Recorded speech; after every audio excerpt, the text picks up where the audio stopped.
Your car won't start here, why?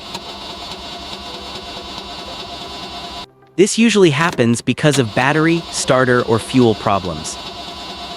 First, check the battery, then test the starter. Finally, make sure there is fuel. To fix car problems, checks 3 times, then solution follow for more car tips.